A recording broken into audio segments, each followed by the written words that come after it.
We've spoken about how Rashid used to be that fear factor. Those 4 overs are just out. With Bumrah, he's got that power. He brings that to the table. How exciting is it to have him back? Absolutely brilliant. Look, every time he bowls, we always say that sometimes in cricket and in this format, every ball is an event.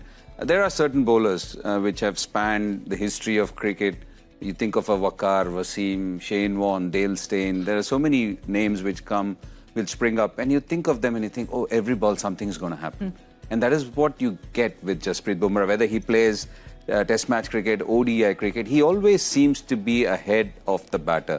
You put him in any situation, you give him any wicket, I don't think he needs time to acclimatize. He's just so gifted. Whether it's the oddity of the action, I call him Professor because he wears glasses and he seems to be ahead of every batter every time. He's just magical. Look, sometimes I know that you want to preserve him in cotton wool and wrap him up so that he's fit and fine.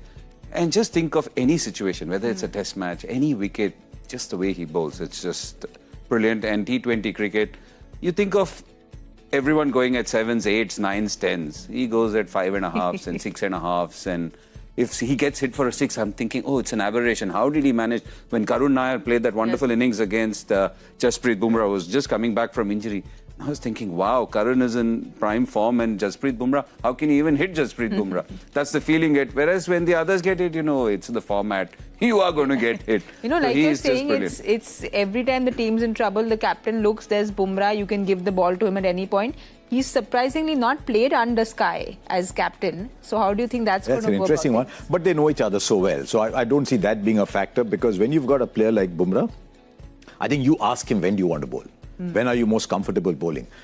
I'm trying to see, is he going to bowl the first over? If you see what he does most often is he'll bowl around overs 3, 4, 5. Yes. The first over sometimes a relatively easier over to bowl.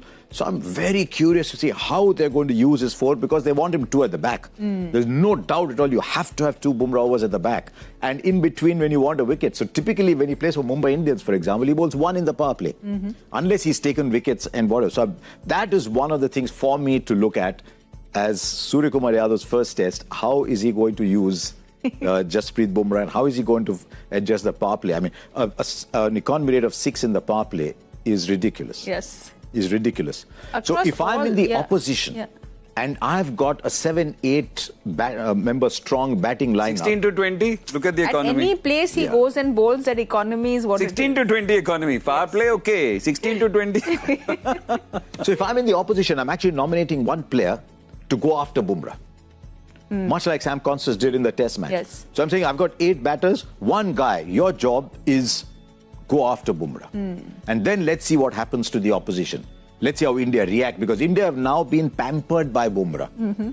So if I'm in the opposition, I'm actually thinking I'm nominating one player to go after Bumrah, and then I'll see what happens.